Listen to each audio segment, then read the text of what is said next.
இலக்கிய நேயர்களுக்கு வணக்கம். நம்ம இலக்கிய சீரியல்ல இன்னைக்கு என்ன சுவாரஸ்யமா பார்க்க போறோம்னா, இந்த கார்த்திகை இந்த தக்ஷாசினியும் நம்ம கௌதமுக்கு இவ்வளோ பெரிய துரோகத்தை பண்ணுவாங்கன்னு கொஞ்சம் கூட எதிர்பார்க்கலைங்க. ஏன்னா அந்த ஒரு டாக்குமெண்ட்ல கண்டிப்பா நம்ம கௌதம் இலக்கியாவும் கையெழுத்து போட வருவாங்க அப்படின்ற உண்மையை தெரிஞ்சுக்கிட்டு இந்த தக்ஷாசினியை நம்ம கார்த்திகே தெரியாம இப்படி ஒரு சதி திட்டத்தை பண்ண போறாங்க.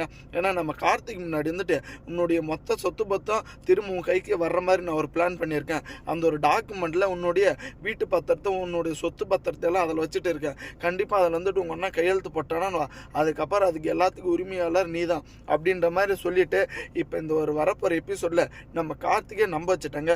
ஆனால் உண்மையிலே அந்த ஒரு டாக்குமெண்ட் எல்லாமே இந்த எஸ்எஸ்கே பேரில் இருக்குது அப்படின்ற உண்மை கொஞ்சம் கூட நம்ம கார்த்திகே தெரியலைங்க.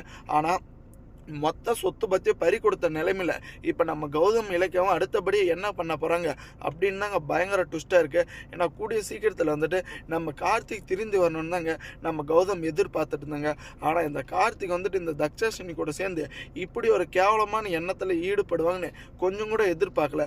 தர்மத்தின் வாழ்வுதானே சூதுக்கவும் இறுதியில் தர்மமே வெல்லும். இந்த எஸ்எஸ்கேவும் இந்த தக்ஷாசினியும் நம்ம கௌதமுக்கு எதிர்மாறா இன்னும் எவ்வளோ பெரிய பிரச்சனையை பண்ணாலும் கண்டிப்பாக நம்ம கௌதம் இலக்கியமா தோத்து போறதுக்கு வாய்ப்பே கிடையாதுங்க. ஏன்னா எப்படியாச்சும் இந்த கார்த்திகை திருத்தணும், அதுக்காக தாங்க இவ்வளோ பாடுபட்டுட்டு இருக்குங்க. பண்ண தப்பு எல்லாத்துக்குமே தண்டனை அனுபவிச்சுட்டு இந்த எஸ்எஸ்கே திரும்ப திரும்ப எதுக்கு தான் நம்ம கௌதமி இலக்கியமா இப்படி பழிக்கு பழி வாங்கணும்னு இவ்வளோ ஆவலோட சுத்திட்டு இருக்கான்னு கொஞ்சம் கூட தெரியலைங்க.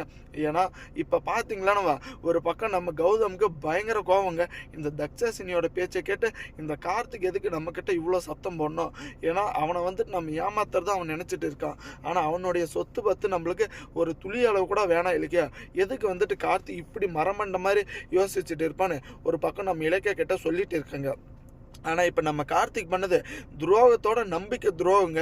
ஏன்னா ஆல்ரெடி நம்ம கௌதம் கிட்டேயும் நம்ம இலக்கிய கிட்டேயும் டேரெக்டாக கேட்டிருந்தாவா அதில் கையெழுத்து போட்டு கொடுத்துட்டு இருப்பாங்க. இந்த ஒரு டாக்குமெண்ட்டில் கையெழுத்து வாங்குற மாதிரி இப்போ நம்ம இலக்கியாவும் நம்ம கௌதமையும் அந்த ஒரு வீட்டை விட்டு வெளியே விரட்ட போகிறாங்க. கண்டிப்பாக வரப்போகிற எபிசோடில் என்ன சுவாரஸ்யமாக நடக்க போகுதுன்னு பார்த்து தெரிஞ்சுக்கலாம். நம்ம வீடியோவை ஸ்கிப் பண்ணாமல் பார்த்ததுக்கு ரொம்பவே நன்றி. மறக்காமல் சப்ஸ்கிரைப் பண்ணிட்டு போங்க.